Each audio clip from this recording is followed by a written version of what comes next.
아리조나 할트앤서울 복음방송 주안의 하나 2부 방송으로 이어집니다. 주안의 하나 2부에는 우리의 신앙을 점검하고 주님을 향해 다시 집중하게 인도하는 프로그램 전심으로와 은혜의 설교 그리고 선교지에서 겪은 일들을 나누는 부르신 곳에서가 준비되어 있습니다. 먼저 전심으로 들으시겠습니다.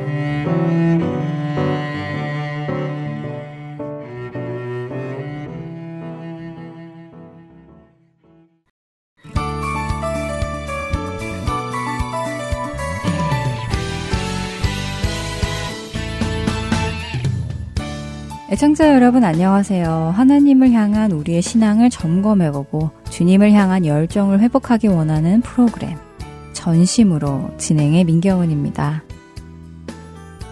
세상 사람들은 닭이 먼저냐 알이 먼저냐 하는 논의를 합니다. 진화를 주장하는 사람들은 놀랍게도 알이 먼저라고 답을 하죠. 자신들이 가지고 있는 논리를 가지고 그렇게 이야기를 합니다. 어쩌면 우리는 아니, 어떻게 닭이 없이 알이 먼저 생길 수 있어? 라고 당연하게 생각하겠지만 생명체를 하나님께서 창조하신 것이라고 생각하지 않는 진화론자들은 닭이 아닌 그 어떤 다른 생명체가 알을 낳았는데 진화를 거쳐 그 알에서 닭이 나온 것이라고 주장을 하지요. 조금 황당하게 들리시지요? 그러나 그것이 진화를 믿는 사람들의 설명입니다. 여러분과 진화에 대한 이야기나 닭이 먼저냐 알이 먼저냐는 이야기를 나누려는 것은 아닙니다.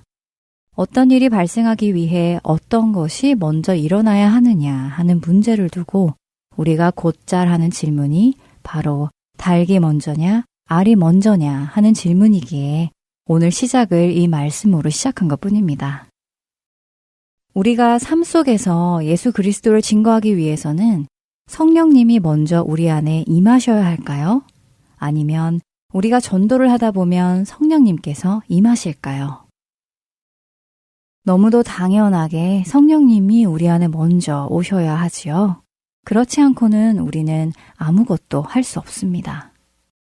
요한복음 14장 16절과 17절에 예수님께서는 하나님께서 또 다른 보혜사를 제자들에게 보내주시고 영원토록 함께 있을 것이라고 하셨습니다. 또한 세상은 그 보혜사 성령님을 받지 못한다고 하셨지요. 오직 예수님의 제자들만이 보혜사 성령님을 받을 수 있다고 하셨습니다. 그리고 그 보혜사 성령님께서 이 세상에 오셔서 하실 일을 요한복음 16장 7절에서 11절에 말씀해 주시지요. 그러나 내가 너희에게 실상을 말하노니 내가 떠나가는 것이 너희에게 유익이라. 내가 떠나가지 아니하면 보혜사가 너희에게로 오시지 아니할 것이요. 가면 내가 그를 너희에게로 보내리니. 그가 와서 죄에 대하여, 의에 대하여, 심판에 대하여 세상을 책망하시리라. 죄에 대하여라 함은 그들이 나를 믿지 아니하며, 의에 대하여라 함은 내가 아버지께로 가니 너희가 다시 나를 보지 못하며, 심판에 대하여라 함은 이 세상 임금이 심판을 받았음이라.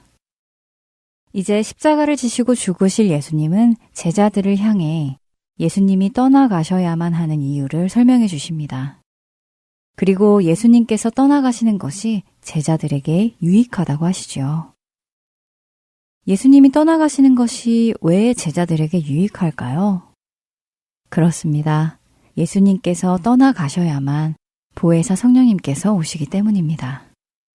그런데 그 성령님께서 오셔서는 무엇을 하실 것이라고 하시나요? 세상을 책망하실 것이라고 합니다. 책망한다라는 말은 논박하다, 훈계하다, 죄를 깨닫게 하다, 잘못을 말하다 라는 의미를 가진 헬라어의 번역입니다. 성령님께서 이 세상에 오셔서 어떻게 세상으로 하여금 죄에 대하여, 의에 대하여, 심판에 대하여 가르치시고 훈계하시고 깨닫게 하실 수 있을까요? 세상 사람들은 성령님을 받을 수 없는데 말입니다. 바로 예수님의 제자들을 통해 세상을 책망하시고 가르치시고 훈계하시고 깨닫게 하신다는 말씀입니다. 예수님께서 이 땅에 오신 이유는 세상을 심판하시기 위함이 아니라 잃어버린 양을 찾아 구원하기 위함이셨습니다. 비록 예수님께서 공생애를 마치시고 이 세상을 떠나가신다 하더라도 그 일은 증인들을 통해 계속 되어지기를 예수님은 원하셨지요. 그렇기에 하나님께서는 하나님의 영, 곧 예수 그리스도의 영이신 보혜사 성령님을 먼저는 사도들 안에, 그리고 제자들 안에, 더 나아가 예수 그리스도를 믿는 모든 자들 안에 살게 하셨습니다. 우리 안에 오신 성령님은 우리 안에 사시며 우리로 예수 그리스도의 증인이 되도록 하시며 이를 통해 세상에 예수 그리스도를 증거하십니다. 증인들의 삶을 통해 잃어버린 양들이 예수 그리스도 앞으로 와 구원을 받도록 초청하시는 것이지요. 동시에 믿지 않는 자들은 마지막 날에 하나님 앞에서 아무런 변명도 하지 못하게 됩니다. 왜냐하면 믿는 자들, 곧 그리스도인들을 통해 성령님께서 이미 세상에 죄와 의와 심판에 대해 증거하셨음에도 불구하고 믿지 않는 자들은 그 사실을 받아들이지 않았고 믿지 않았기 때문이지요.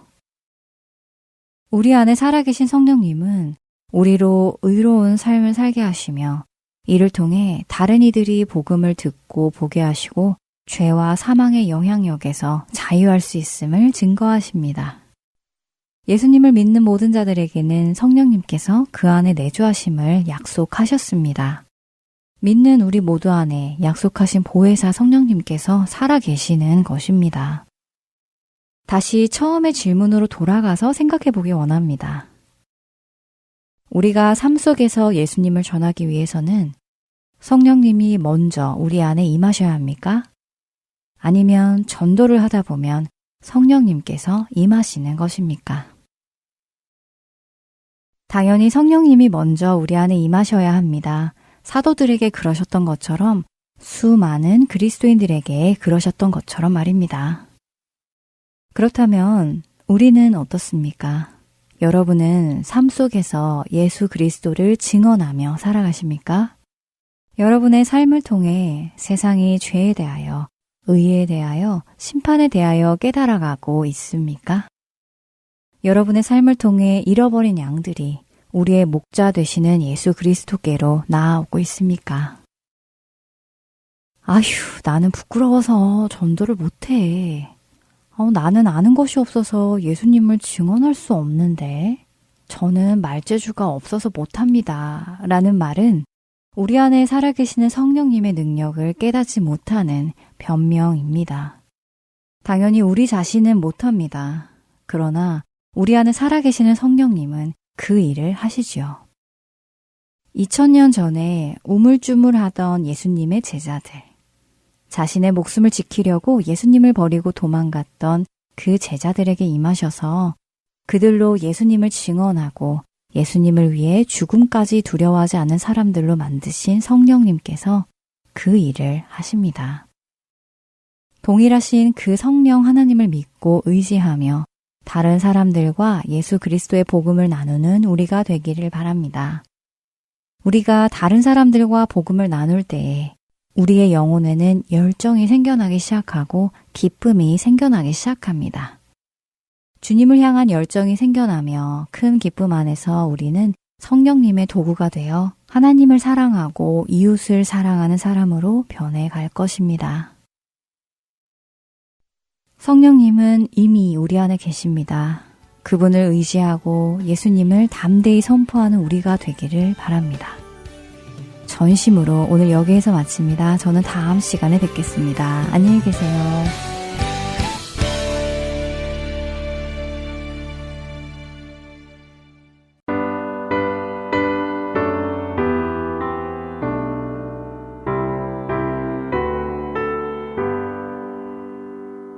성령이여 우리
지혜로운 말씀 주시옵소서.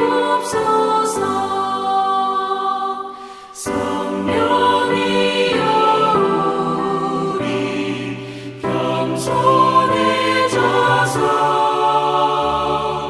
우리 주와 같이 되게 하소서.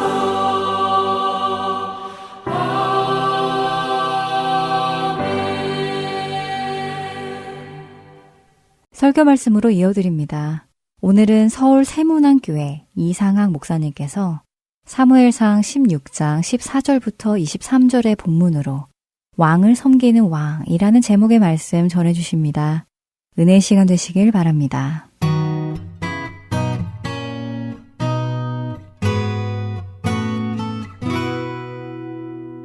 또 사울이 이새에게 사람을 보내어 이르되 원하건대 다윗을 내 앞에 모셔 서게 하라. 그가 내게 은총을 얻었느니라 하니라. 하나님께서 부리시는 악령이 사울에게 이를 때 다윗이 수금을 들고 와서 손으로 탄즉 사울이 상쾌하여 낫고 악령이 그에게서 떠나더라. 아멘. 우리 성도님들처럼 세속사회를 살아가는 사람들에게는 좋은 롤모델이 필요합니다. 세상 속에서도 좋은 많은 롤모델이 있습니다만 성경 속에서 우리가 깊이 묵상하고 우리 삶의 표준으로 삼을 수 있는 좋은 롤모델을 뽑는다면 이 요셉이나 다윗 같은 분을 뽑을 수가 있습니다. 근데 요셉은 아쉽게도 창세기의 뒷부분을 구성하는 비교적 자료가 많이 나오지 않은 사람이기 때문에 그렇습니다만 이 다윗은 사무엘상 하 전편에 걸쳐서 인생의 초반부터 죽을 때까지의 전생애를 굉장히 성경이 비중 있게 깊이 다루고 있습니다. 그래서 이 다윗을 천천히 우리가 살펴보면 우리가 이 격동하는 한국 사회 한복판에서 포스트 모더니즘적인 이 거대한 흐름 한복판에서 그 파도에 쓸려가지 않고 오히려 그 파도를 이용해서 오히려 하늘에 이룰 수 있는 그런 믿음의 삶을 사는 결정적인 안목을 제시해주는 바로 그런 분이 이 다윗이다라고 저는 봅니다.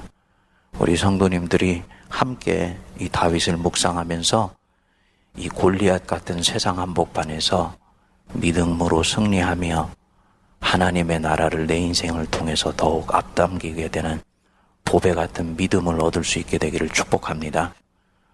다윗이 이름 없는 목동이었지요. 그런데 하나님의 눈에 뜨였다 그랬습니다. 사울이 패비된 것을 보고 슬퍼하는 사무엘에게 하나님이 내가 그에게서 한 왕을 보았다 라고 우리 하나님이 말씀하셨습니다. 그래서 사무엘이 다윗의 집을 찾아오게 되고 자기 가족들 보는 앞에서 기름 부음을 받고 왕으로서 즉위식을 하게 됩니다. 그리고 13절에는 보면 이날 이후로 다윗이 여호와의 영에게 크게 감동되었다. 성령이 충만해진 것입니다. 은혜가 충만해진 거예요. 아마도 이 기름 부음이 무엇을 뜻하는지는 그 집안에서 사무엘이 다윗에게만 살짝 말해줬겠지요. 전체에게 얘기를 하면 이것은 영모에 해당되는 일이기 때문에 절대로 밖으로 누설할 수 있는 일들이 아닌 것입니다. 그날 이후로 이 다윗에게 이날 이후의 삶은 전혀 다른 삶이 되었습니다. 하나님이 나를 왕으로 세우셨다 라는 이 왕적 자의식이 이 다윗 안에 이제 자리를 잡았을 것입니다. 그러면 이제 다음 순서로 하나님이 어떻게 하셔야 되겠습니까? 우리 생각으로는 하나님이 사울을 패하시고 다윗을 왕위에 앉히시기로 작정하셨으니 이 사울을 전쟁에 나가서 죽게 하시든지 아니면 질병에 걸려서 그 권좌에서 내려오게 하고 다윗을 왕위에 앉히는 수순을 밟아가야 하는 것 아닙니까? 취임식을 하였으니 직무를 바로 수행하도록 하는 것이 수순인 것이죠. 이것이 우리가 일반적으로 하나님의 일을 할 때 하나님께 기대하는 하나님의 일입니다. 그런데 하나님은 그렇게 일하시는 분이 절대로 아니세요. 하나님이 다윗을 인도하신 다음 수순이 어디였습니까? 사울의 궁전입니다. 패하기로 작정한 사람의 턱 밑에서 그 왕을 섬기는 일을 주님이 맡긴 것입니다. 그래서 사울의 궁전에서 시종으로 일하게 됩니다. 근데 이 일을 보면 앞부분에 지극히 자연스럽게 일어나는 것을 볼 수 있습니다. 여호와의 영이 사울에게서 떠나니까 그 허전한 빈자리를 악한 영이 치고 들어오게 돼서 사울이 시달리게 됩니다. 신하 중에 하나가 이새의 집에 가면은 좋은 수금을 타는 자가 있고 용모가 준수하며 하나님의 영에게 잡힌 자 있으니 그를 데려다가 수금을 타게 하면 악령이 물러나고 마음이 편해질 것입니다. 얘기를 들어보니까 합당하거든요. 그래서 결국은 이새에게 사람을 보내어서 이 아들 다윗을 자기에게로 데려오게 합니다. 지극히 자연스럽게 이루어집니다.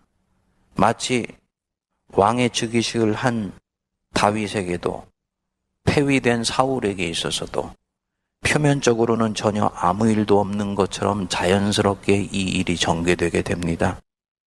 하나님 나라가 늘 이렇게 시작되는 것, 또 이렇게 진행되는 것을 우리 성도님들이 유의할 필요가 있습니다.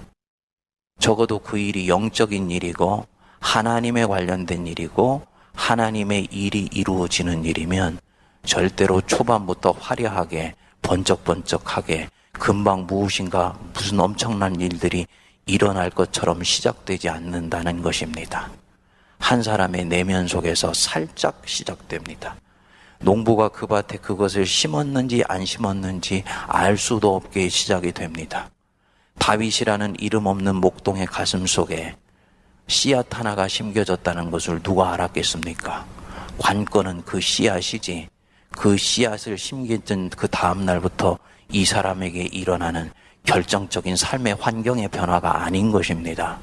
그런데 우리는 하나님의 일이 시작될 때 내가 당장 은혜를 받고 새해 무엇인가를 결심하고 주님 앞에 중대한 일을 하겠다고 새로운 다짐을 하게 되면 곧 무엇인가 사회도 환경도 여건도 내 직장도 변화될 것으로 기대합니다. 죄송하지만 그런 일들은 일어나지 않습니다.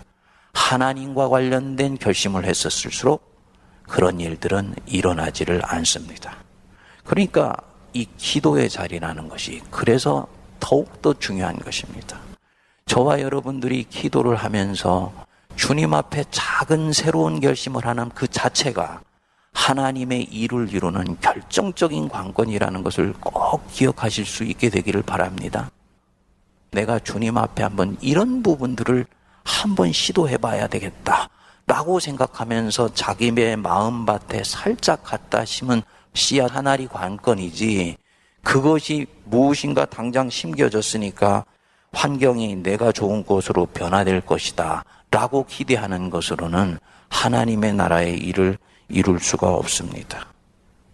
오히려 당분간 상황은 내가 기대했던 행복과는 전혀 다른 쪽으로 전개될 수 있어요. 은혜 받고 사명 받고 하나님 사랑하기 때문에 지금 그 자리로 갔는데 혹시 여러분들 예상치 못했던 상황이 벌어지는 것 때문에 힘들어 하시는 분들 계십니까? 그분 지금 잘못되어져 가고 있는 것이 아닙니다. 지극히 정상적이며 하나님이 이루어지는 영광스러운 자리에 와 있는 거예요. 이 왕의 궁전에서의 다윗의 일을 한번 상상해 보십시오. 21절을 여러분들이 보시면 다윗이 사울에게 이르러 그 앞에 모셔 섬에 사울이 그를 크게 사랑하여 자기의 무기를 드는 자로 삼고, 여러분들은 사랑하여라는 말에 시선이 꽂힐 수도 있겠습니다만 다윗이 기름 부음을 받고 왕의 즉위식을 하고 난 뒤에 새롭게 처하게 된 다윗의 낯선 환경을 한번 주목해 보시기 바랍니다. 무기를 드는 자로 삼게 되었어요. 늘 그림자처럼 왕 옆에 서 있습니다. 잠자는 시간 외에는 한시도 긴장을 늦출 수가 없습니다. 거기다가 왕이 악령에 시달리면 바짝 긴장을 하여서 수금을 타줘야 됩니다. 이 기름 부음을 받은 이 다윗이 지금 행복할까요? 행복하지 않지요. 행복과는 거리가 멀지요. 제가 타임머신을 타고 뒤로 돌아가서 기름 부음을 받은 그 다음 수순을 생각하는 다윗에게 말을 할 수 있다면 제가 그렇게 얘기해 줬을 것 같아요. 다윗, 네 인생의 황금 시절은 끝이 났다. 너 행복하던 때는 이제 끝났어. 하늘의 별을 헤면서 양들과 함께 노래를 하고 하나님과 대화를 하며 두런두런 얘기하던, 그러면서 수금을 타던 그 아름다운 시절은 너에게는 이제 끝났어 라고 얘기를 해줄 것 같아요. 그게 바로 신앙의 리얼리티입니다. 독일의 위대한 시인 괴테 있지 않습니까? 괴테가 일생 동안을 많은 대서사시를 쓰면서 집요하게 쫓았던 주제가 행복이라는 것이었답니다. 그런데 정작 이 괴테가 행복했던 시간은 인생 전체에서 딱 4주였다 그럽니다. 4주. 우리 신앙인에게도 바로 그렇습니다. 그 사람이 사명에 진지하면 진지할수록, 인생의 철이 들고 신앙의 철이 들어서 하나님께 진지해지면 진지해질수록 그는 어린 시절에 꿈을 꾸었던 행복과는 조금씩 자기 인생이 다른 행로로 접어들어 가고 있는 것을 느끼게 됩니다. 내가 이렇게 예수 믿으려고 여기까지 왔는가, 이 걸음을 했는가 라고 한 번씩 생각되는 경우들도 있지만, 여러분, 바로 그 걸음이 주님을 따라가는 정상적인 걸음으로 이제 접어든 거예요. 죄송하지만 그분 돌아가시려고 해도 이제는 돌아갈 수가 없습니다. 빨리 지금 있는 그 자리, 그 상황을 받아들이셔야지 돼요.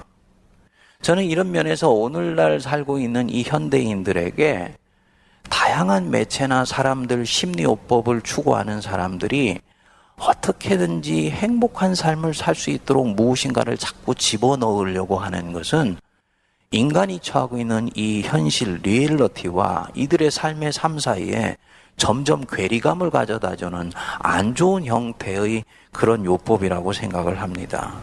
행복을 쫓으면 지금 이 다윗은 이 사울의 궁전에서의 시종으로서의 인생을 견딜 수가 없습니다. 목동으로서 살았던 때가 훨씬 좋은 거예요. 어떤 설교집은 보니까 바로 이 대목이 이제 다윗이 본격적으로 이스라엘의 정치 무대 속에 등장하는 장면이라고 얘기를 하던데, 그것은 다윗이 자기 인생 전체를 큰 패러다임 속에서 보면서 정치적인 야심을 단단히 가졌을 때 수용할 수 있는 부분들이지요. 다윗은 그런 성정의 사람이 아닙니다, 여러분. 시편을 읽어보면 이 다윗이 얼마나 순수하고 순전한 믿음을 가진 사람이었는지를 알 수가 있어요. 바로 그렇기 때문에 우리에게 은혜가 되고 도전이 되는 것입니다. 우리는 흔히 세상을 살아서 승리하기 위해서는 뱀처럼 지혜로워야 된다라고만 생각을 하는데, 실제로 이 다윗은 정치의 한복판에 있으면서도 하나님을 순전하고 신실하게 쫓는 것을 통해서도 얼마든지 위대한 현실인이 될 수 있다는 것을 보여준 면에서 우리에게 보석 같은 사람이라고 할 수 있는 거지요.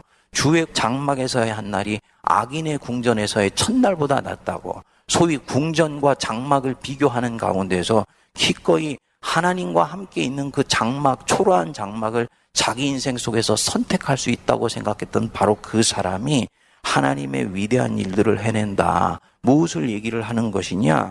얼마든지 순수하면서도 얼마든지 하나님의 일들을 온전히 이뤄낼 수 있다라는 것을 보여주는 것입니다. 그러니까 다윗 왕에게 갔던 이 즉위식 다음에 첫 스텝은 한동안 다윗에게는 굉장히 곤혹스러웠던 세월일 것입니다.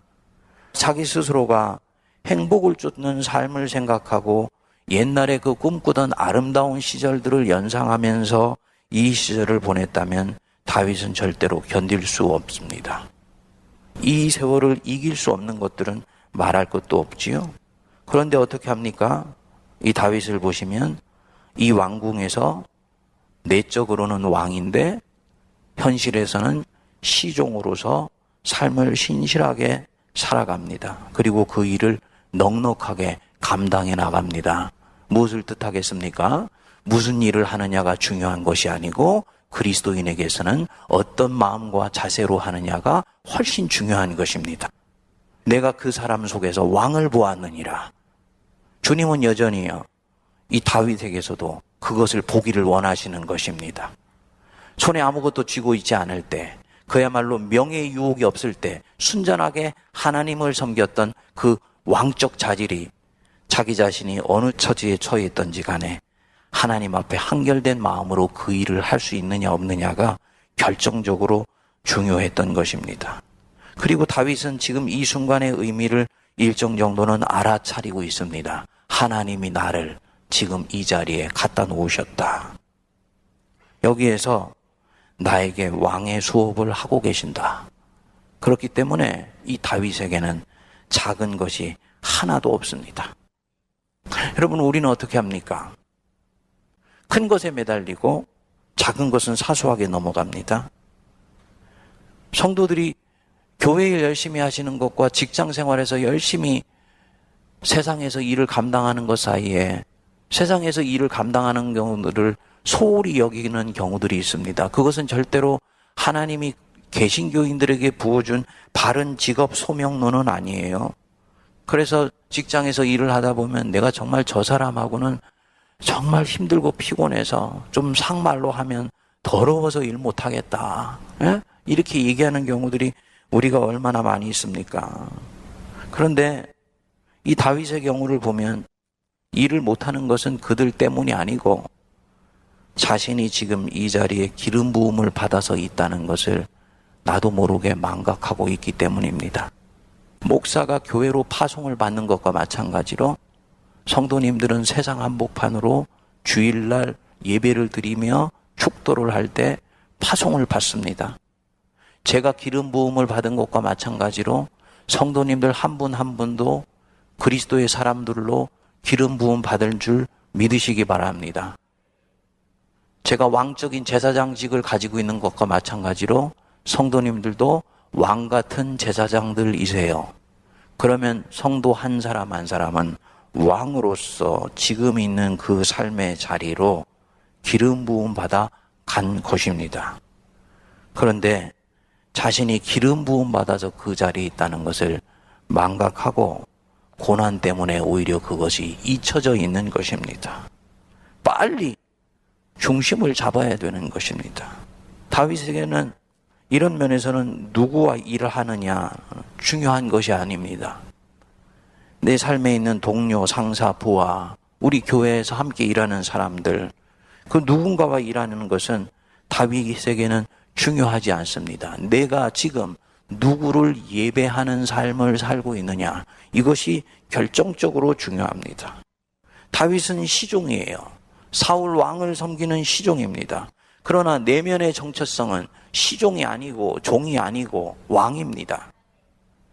유진 피터슨이 이 순간의 다윗을 왕을 섬기는 왕이라고 그렇게 표현을 했더라고요. 오늘 우리 설교의 제목인데요. 저는 아주 적절한 표현이라고 생각을 합니다. 우리가 누군가와 함께 일을 하다가 상처를 받고 자존심이 상하는 경우가 있습니다. 그때는 화가 나서 막 머리 끝까지 핏줄이 솟는 것을 느끼게 되죠.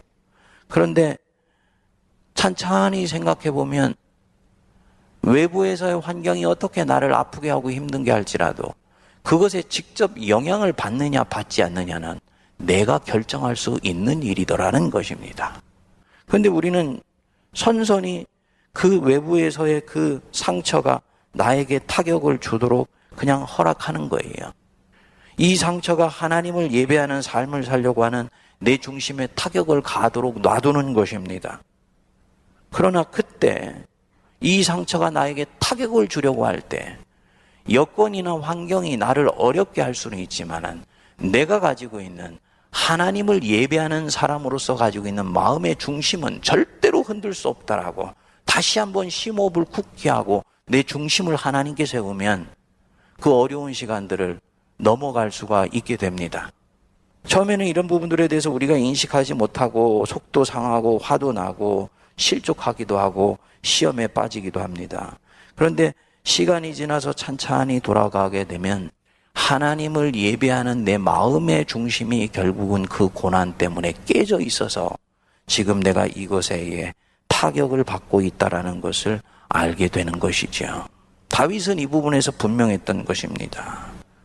사랑하는 여러분, 우리가 왕 같은 제사장인 것 믿으시기 바랍니다. 그의 소유된 나라고요. 거룩한 백성입니다. 이것은 너희들이 얼마든지 교만해도 좋다라는 것을 얘기하는 것이 아닙니다. 세상은 너희들을 비루하게 대할 거야. 너희들을 하잘것없이 대할 거야. 세상은 너희들에게 끊임없이 시그널을 줄 거야. 너는 별 볼 일 없는 존재라고 얘기를 할 거야. 너를 뒤흔들어서 아무것도 준비되어 있는 것 같지 않는 네 인생에 대해서 심히 밑으로부터 기반을 완전히 흔들어 놓으려고 작정할 것이다. 그렇지만 너는 왕 같은 제사장이고 그의 소유된 나라이고 거룩한 백성이며 그렇기 때문에 너는 하나님을 예배하는 자로 세상 한복판에 부름받았다는 것을 알면은 너는 절대로 세상에 의해서 영향받지 않고 오히려 세상을 뛰어넘는 너 자신의 삶을 넉넉하게 살 수 있다 라고 성령께서 우리에게 힘 주실 줄 믿습니다. 내가 지금 이곳을 살피고 돌보고 섬기지요. 그렇죠? 저도 담임 목사로서 세문안교회를 돌보고 살피고 섬깁니다. 2년 전보다 작년이, 작년보다 올해가 더 여러분들을 알아가면서 더 여러분들을 신실히 돌보고 사랑을 나누고 우정을 나눌 수 있게 되기를 바랍니다. 시간이 갈수록 더 세문안교회를 사랑하기를 원합니다. 그러나 저는 세문안교회를 예배하지 않습니다. 하나님만을 예배합니다. 왜냐? 하나님만을 예배하는 마음의 중심을 가질 때야 비로소 하나님을 예배하는 그 마음의 중심 밑에 있는 것들에 의해서 영향받지 않고 주님을 섬기는 마음으로 성도들을 사랑하고 돌볼 수 있기 때문입니다. 내가 세상 속에 살면서 세상을 예배하고 직장 상사, 나의 육신은 힘들게 할 수 있지만 영혼은 멸하지 못하는 자리에서 하나님만큼이나 심히 흔들리는 중심을 지금 갖고 있기 때문에 나는 그가 얘기했던 한마디에 결정적으로 영향을 받고 있는 것입니다. 하나님이 내 마음의 중심에 계시면 내 그 존재의 중심은 누구도 가져갈 수 없고 누구도 흔들 수가 없습니다. 다윗이 바로 그렇기 때문에 위대한 신앙인이라고 얘기할 수 있는 것입니다. 사랑하는 우리 성도 여러분들, 세상에게 하나님에게 드릴 수 있는 우리 마음의 중심을 절대로 내어주시지 마시기 바랍니다. 제가 가끔씩 우리 성도님들에게 오해가 될 만한 표현일 수도 있지만 교회를 하나님보다 더 사랑하면 안 됩니다 라고 얘기했던 이유가 바로 이것이에요. 그 마음이 순서가 뒤바뀌면 교회를 섬기고 교회를 사랑하면서 갚게 되는 수없이 많은 상처들을 결국은 여러분들은 넘어갈 수가 없습니다. 넘어가기 위해서 다른 곳에서 동기를 부여하는 악한 마음들이 내 안에 차오르게 됩니다. 그것은 하나님의 일을 이룰 수가 없게 돼요. 어떤 경우에도 하나님만을 예배한다는 마음으로 중심이 서 있을 때 결국은 그 밑에 있는 모든 것들도 순전한 마음으로 사랑하고 돌볼 수 있는 거룩한 백성이 될 수가 있는 것입니다. 오늘 우리 함께 같이 기도할 때 우리가 같이 한번 기도했으면 좋겠어요. 하나님, 환경이 내 마음의 중심을 치고 들어와서 하나님이 차지하셔야 되는 마음의 자리를 환경이 차지하게 되었었습니다. 그것이 직장 생활을 하면서 만났던 직장의 동료이든 아니면 우리 교회에 있는 우리 성도님 중에 한 분이건 아니면 내 믿음의 동료 중에 누군가 한 사람이건 하나님만이 차지하셔야 되는 그 마음의 중심에 그것이 차지하여서 거기에 의해서 나는 심각하게 영향받고 상처받기도 하고 화가 나기도 하고 아픔을 겪기도 했습니다. 하나님만을 예배하는 자로서의 삶에서 벗어났던 나를 주님 용서해 주시고 불쌍히 여겨주시기를 간절히 원합니다. 기도할 수 있었으면 좋겠습니다. 그리고 우리가 어디에 와 있는지를 다시 한번 되돌아보자고요. 여러분들 중에서는 다윗처럼 기름 부음을 받은 성도님들이 많이 계세요.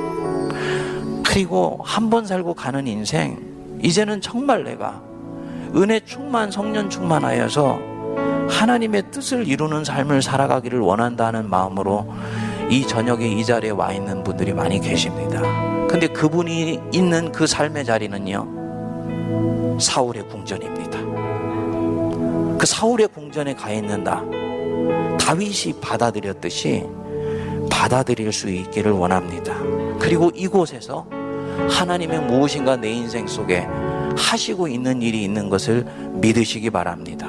재직으로 섬기는 그 삶의 자리, 절대로 만만하거나 녹록지 않을 것입니다. 신실하게 주님을 섬기는 마음으로 그 자리에 갈수록 더욱더 그럴 수 있습니다. 그때 이 다윗이 갔었던 기름 부음 받은 자의 다음 스텝을 기억하십시오. 그는 궁전에 가 있되 자신의 궁전이 아니라 사울의 궁전으로 하나님이 이끌어 가십니다. 그리고 이 다윗은 그것을 받아들이고 넉넉히 그 자리를 감당할 수 있는 믿음을 붙들고 영역으로 이 자리를 이겨내게 됩니다. 하나님 아버지, 지금 있는 내 삶의 자리가 사울의 궁전입니다. 긴장을 늦출 수 있는 부분들이 없고 때때로는 늘 피곤하고 힘들며 이전에 있었던 아름다운 주님과의 추억은 점점 아련하게 멀어지는 것처럼도 느껴지는 그런 삶의 자리입니다. 주님께 집중할 수 있는 시간이 없는 경우들도 너무너무나 많이 있습니다. 주님, 비정상적인 자리에 와 있는 것이 아니고 하나님을 사랑하기에 하나님이 나를 그 다음 자리로, 이 자리로 이끌어 두셨으니 믿음의 소망을 견고히 붙들고 이 시간을 견디고 이기며 승리할 수 있게 하여 주옵소서. 함께 기도를 하는 이 자리가 바로 그 하나님이 우리에게 부어주시는 그 믿음을 소유하는 새로운 자리가 될 수 있게 하여 주옵소서.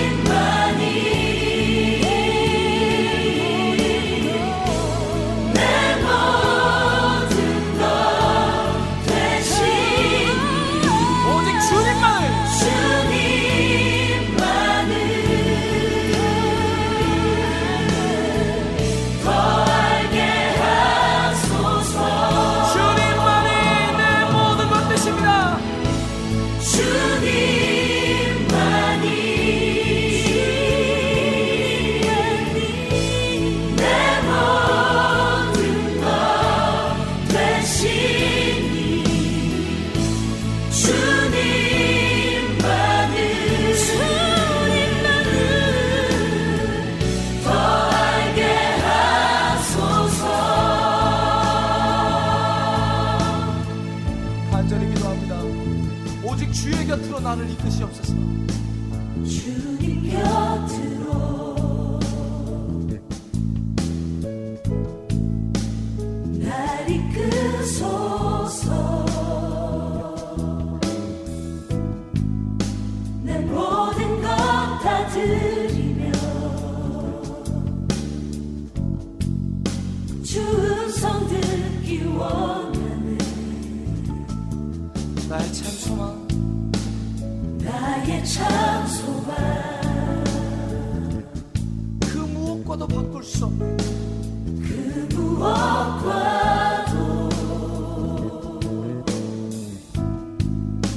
바꿀 수 없는 주 사랑, 그 품 안에 나기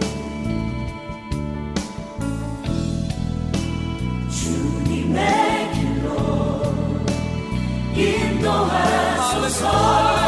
주님만이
더 알게 하소서.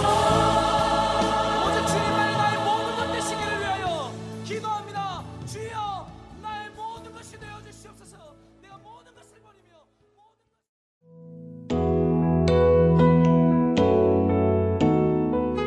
하트앤소울 복음방송사에서는 방송 검토로 동역하실 봉사자를 찾고 있습니다.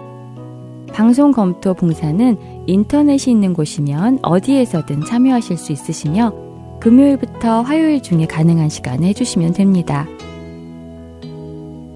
방송이 CD로 제작되기 전 마지막 작업으로 미리 들어보며 진행자들의 이야기 중 잘못된 부분이 있는지 없는지 점검해 두시는 작업입니다.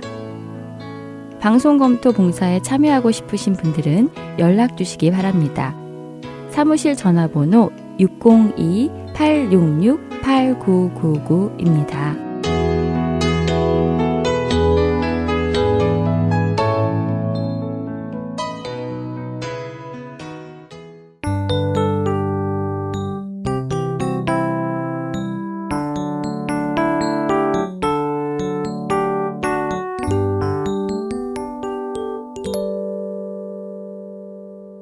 계속해서 부르신 곳에서로 이어집니다.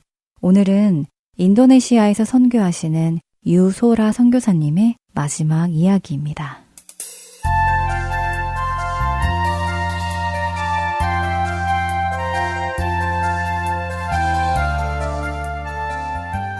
하나님이 그리시는 그림은 우리의 제한적인 사고와 가능성을 능히 뛰어넘습니다. 우리는 자주 하나님께서 일하시는 무한한 방식을 우리의 편협하고 유한한 이해 안에 담으려는 헛된 수고를 합니다. 아무리 애를 써도 보이지 않는 것들이 있습니다. 그럴 때 믿음이 요구되는 것 같습니다. 믿음은 단순히 긍정적이고 희망적인 생각을 품는 것이 아니라 하나님의 성품과 약속에 기초한 신뢰를 드리는 것입니다. 믿음은 지적인 동의에서 끝나는 것이 아니라 마음에서 우러나오는 신뢰와 그에 따른 구체적 헌신을 포함합니다. 믿음은 우리의 삶의 모든 면에 스며들어 크고 작은 결정을 주도하도록 내어드리는 일이며 시련 앞에 있을 때 새 힘과 미래에 대한 희망을 제시해 주시기를 기대하며 감사하는 일입니다. 하나님과의 관계, 실질적인 영혼의 구원, 그리고 매일의 삶 속에서 그리스도와 동행하는데 믿음이 중심됩니다. 하지만 우리는 자주 이 사실을 잊곤 합니다. 사역지에서 2번째 해를 지나고 있을 때 마음에 여러 가지 어려움들이 찾아왔습니다. 시간이 조금 더 흘러 깨닫게 된 것은 하나님의 부르심을 쫓아 옮긴 발걸음이었지만 그 순종 안에는 나의 생각이 참 많이도 섞여 있었다는 겁니다. 하나님께 백지로 온전히 내어드렸다 생각했지만 여전히 내가 테두리를 그려놓고 그 안에서 일하시기를 기대하고 있는 자신을 발견했습니다. 알지 못하는 땅으로 해보지 않은 사역에 동참하러 간다 했지만 그동안의 익숙한 방식으로 일하시고 보여주실 하나님을 기대했습니다. 내가 가장 잘하는 일, 내 삶을 들여 열심을 낼 수 있는 가치 있고 보람된 일들을 맡기실 것이라 당연히 생각했습니다. 미국에서 해오던 사역의 연장선상에서 비슷한 결의 일들을 비슷한 방식으로 하게 될 거라 생각했었습니다. 왜냐하면 인도네시아로 부르셨던 당시 저희 부부가 맡고 있던 사역들이 하나님을 영화롭게 하고 교회 공동체의 덕이 되며 영혼을 살리는 일이라는 믿음이 있었기 때문이었고 그것이 저희 가정의 소명이라고 확신했습니다. 그 일을 감사와 기쁨 가운데 감당하던 중 선교지로 부르신 것이기에 새로운 곳에서 새로운 대상에게 같은 은혜를 나누면 될 거라 막연히 생각했습니다. 하지만 도착해서 경험한 선교지에서의 역할은 많이 달랐습니다. 얼핏 복음과는 무관해 보이는 행정적인 일들이 주 업무를 이뤘습니다. 선교지에서 겪게 되는 생활의 불편함들과 아이들의 교육 환경, 문화적 차이와 영적 공동체의 부재 앞에서 이 모든 것들을 기꺼이 감수할 동기를 찾으려 애썼습니다. 복음을 전하는 일도, 영혼을 돌보는 일도, 교회를 세우는 일도 아닌 일상의 업무 앞에서 하나님 이곳에 부르신 이유가 뭐예요? 물을 수밖에 없었습니다. 하나님의 부르심에 대한 명확한 이해가 있다면 모든 불편함을 기쁨으로 감수할 수 있을 것 같은데 아이들에게도 하나님께서 이러이러한 이유로 우리를 이곳에 두셨으니 기대하며 지내자고 확신으로 다독일 수 있을 것 같은데 하나님께서 부르신 것은 확실하지만 그 이유나 목적이 머릿속에 흐릿하고 혼란스러우니 동기가 떨어지고 불만과 불안이 찾아오곤 했습니다. 하지만 혼란스러움 속에서 아침마다 찾게 되는 하나님은 참 좋았습니다. 불확실한 속을 걷고 있기에 그분을 더 의지하고 의뢰하며 뜻을 보여달라 매일 구했습니다. 삶의 작은 일들에서도 하나님의 뜻을 발견하려 했었고 작은 만남이나 맡겨지는 작은 일에도 더욱 주의 깊게 임했습니다. 주변에서 일어나는 일들과 문제들을 위해서도 진심으로 기도하며 하나님의 뜻이 이루어지기를 구했습니다. 동시에 저희 사역의 방향과 의미를 놓고도 기도했습니다. 언제쯤 보여주실 거예요? 언제쯤 알려주실 거예요? 속마음은 언제 진짜 하나님의 일을 하게 되는 거예요? 라는 마음이었던 것 같습니다. 하나님의 뜻이 제 삶과 가정 가운데 이루어지기를 답답한 가운데 구했습니다.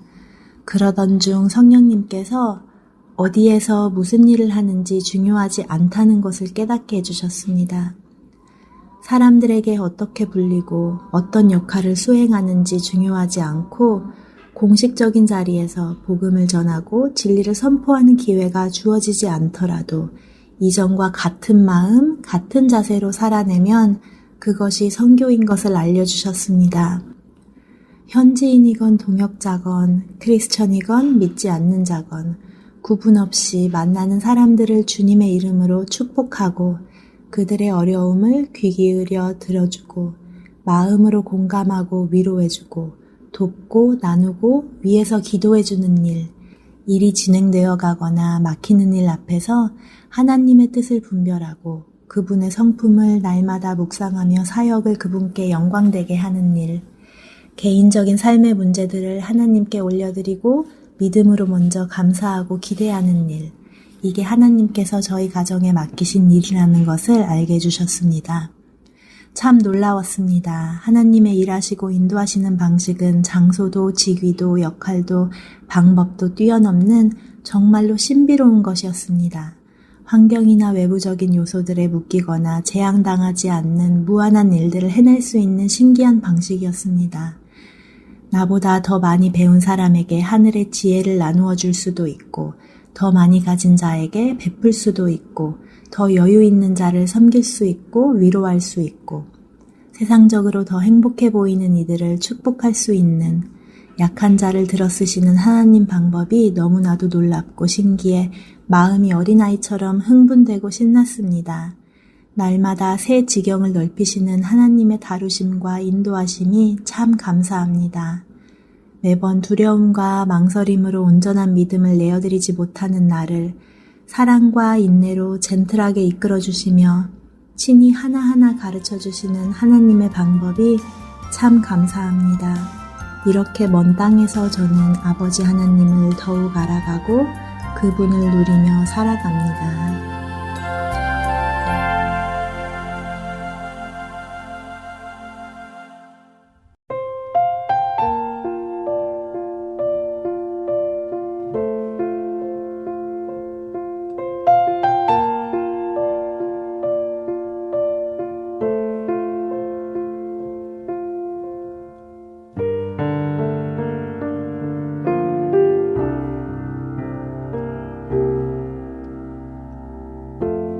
삶의 작은 일에도 그 마음을 알기 원하네.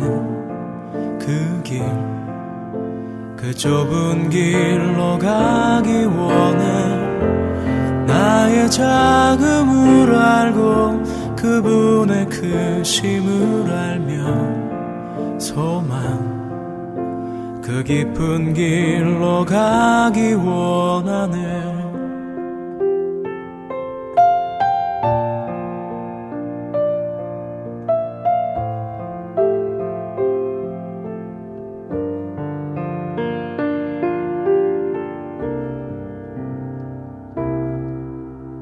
저 높이 솟은 산이 되기보다 여기 오름직한 동산이 되길 내가 아는 길만 비추기보다는 누군가의 길을 비춰준다면 내가 노래하듯이 또 내가 얘기하듯이 살길 난 그렇게 죽기 원하네. 삶의 한 절이라도 그분을 닮기 원하네. 사랑 그 높은 길로 가기 원하네.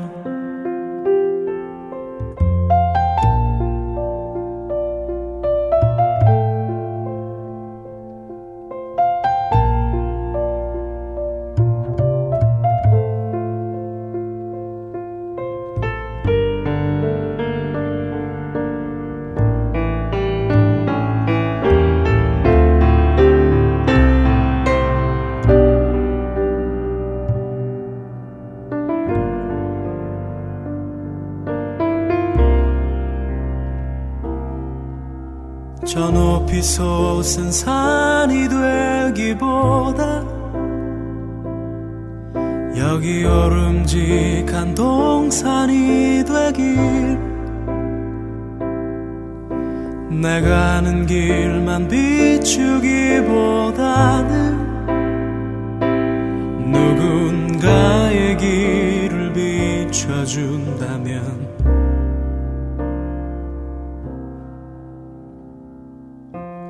내가 노래하듯이 또 내가 얘기하듯이 살길 난 그렇게 죽기 원하네. 삶의 한 절이라도 그분을 닮기 원하네. 사랑 그 좁은 길로 가기 원하네. 그 깊은 길로 가기 원하네. 그 높은 길로 가기 원하네.